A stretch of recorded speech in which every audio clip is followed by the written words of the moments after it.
Hola a todos, bienvenidos a mi canal. Mi nombre es Ramiro José Espinosa Caminos y soy abogado litigante en el Fuero Penal.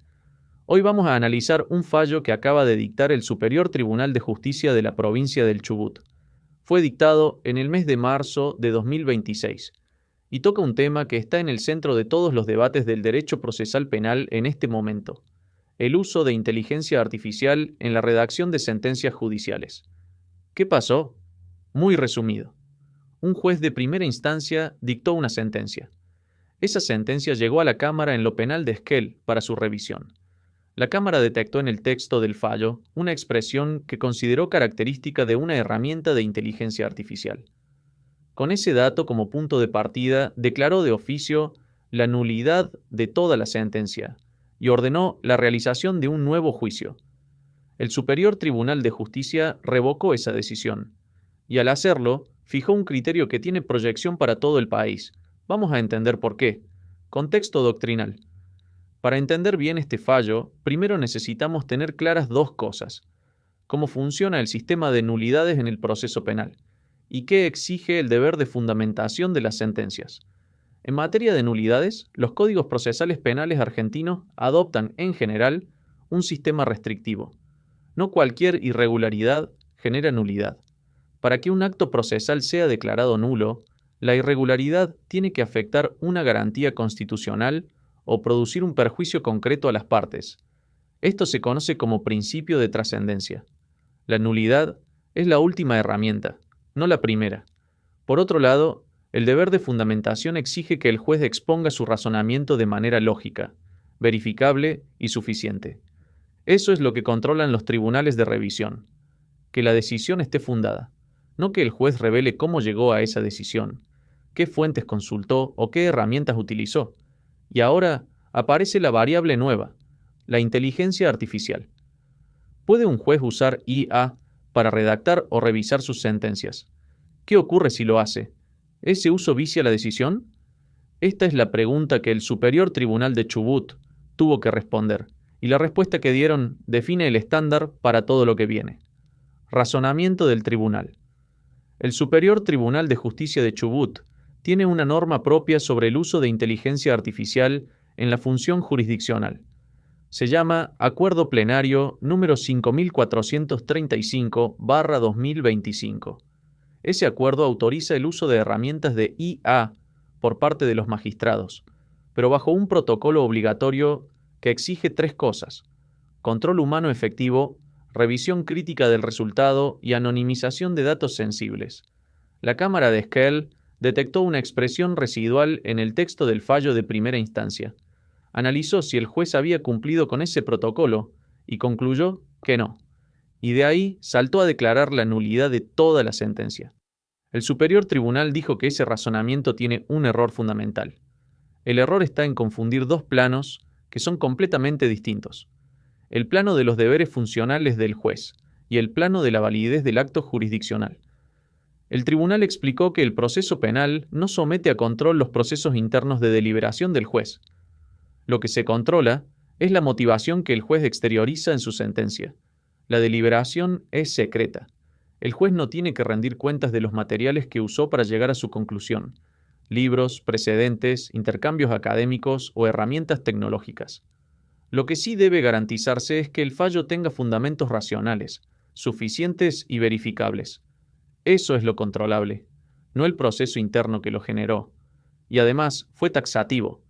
El acuerdo plenario regula estándares de conducta institucional, pero no crea causales autónomas de nulidad. Incumplir un protocolo administrativo no equivale por sí mismo a violar una garantía constitucional. Punto de tensión crítica. Y acá llegamos al punto más interesante, y también el más incómodo, de este fallo. Porque la pregunta que subyace es esta: ¿es suficiente verificar que una sentencia esté formalmente bien fundada si no podemos saber si fue el juez quien realmente deliberó esa fundamentación? La Cámara de Esquel planteó algo que no es irrazonable. Si un juez delegó total o parcialmente su razonamiento en una herramienta de inteligencia artificial, el fallo puede parecer motivado sin estarlo realmente. La fundamentación sería una apariencia, no una deliberación genuina. El Superior Tribunal rechazó ese argumento Dijo que convertir esa duda en causa de nulidad implica desplazar el objeto del control desde el contenido de la decisión hacia los medios usados para elaborarla, y eso contradice el principio de trascendencia. Pero el fallo deja abierta una pregunta que no resuelve del todo. ¿Qué pasa si la delegación en la IA fue total? Si el texto fue generado íntegramente por una herramienta y el juez simplemente lo firmó sin revisarlo, el tribunal parecería sostener que incluso en ese caso haría falta demostrar una lesión efectiva al derecho de defensa, pero reconoce implícitamente que esa demostración es muy difícil de producir, justamente porque la deliberación es secreta. Eso deja una tensión real sin resolver entre dos valores: la independencia judicial y la garantía de que las partes están siendo juzgadas por un ser humano que efectivamente deliberó. ¿Cómo se equilibran esos dos principios cuando no podemos mirar adentro de la cabeza del juez? Ese es el debate que este fallo abre, sin cerrarlo. Proyección hacia Córdoba.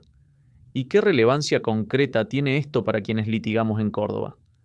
En primer lugar, el régimen de nulidades es muy similar. El Código de Procedimientos Penales de Córdoba, Ley 8123, también adopta un sistema restrictivo. El principio de trascendencia está plenamente vigente. La nulidad exige afectación sustancial de garantías o perjuicio concreto. No alcanza con demostrar una irregularidad formal. En ese punto, el criterio del TSJ de Chubut es perfectamente compatible con nuestra normativa local y puede invocarse como argumento ante tribunales cordobeses. En segundo lugar, el TSJ de Córdoba no tiene, hasta donde conozco, un acuerdo plenario específico sobre uso de inteligencia artificial en sentencias. Eso significa que estamos ante un vacío normativo que más temprano que tarde va a generar conflictos similares. Este fallo de Chubut es el primer antecedente sistemático a nivel de Tribunal Superior Provincial, y eso le da un peso argumentativo que no puede ignorarse. En tercer lugar, y esto es lo más práctico, si un cliente llega al estudio con una sentencia que presenta indicios de haber sido redactada con IA, ¿cómo construimos el argumento? La respuesta que da este fallo es concreta. No alcanza con señalar el uso de IA. Hay que demostrar que el razonamiento es insuficiente, que hay contradicciones, que los agravios no fueron respondidos, que la fundamentación no sostiene el resultado. El uso de IA puede ser un indicio que refuerza esa crítica, pero no reemplaza la demostración de la lesión al debido proceso. Eso cambia la estrategia, y conocer ese estándar de antemano permite plantear los recursos con mucha más precisión. Para cerrar, quiero dejarte una pregunta para el debate. El Superior Tribunal de Chubut fijó un criterio técnicamente sólido, pero la sociedad reclama cada vez más transparencia en las decisiones judiciales. ¿Es suficiente con que un fallo esté formalmente bien fundado? ¿O el Estado tiene la obligación de garantizar que detrás de esa fundamentación hay un ser humano que efectivamente pensó, dudó y decidió? Déjame tu opinión en los comentarios. Me interesa especialmente escuchar a colegas que ejercen en distintas jurisdicciones, porque este debate va a llegar a todos los tribunales del país en los próximos años. Y si te encontrás ante una situación similar, en un caso concreto, recordá que cada proceso tiene sus propias particularidades. No dudes en consultarme. A continuación, les dejo mis datos de contacto. Saludos. Ramiro José Espinosa Caminos. Matrícula en las provincias de Córdoba, Neuquén y Fuero Federal. Contacto por WhatsApp, Argentina. Más 549-3515-468816. Chile. Más 56-98270-2825.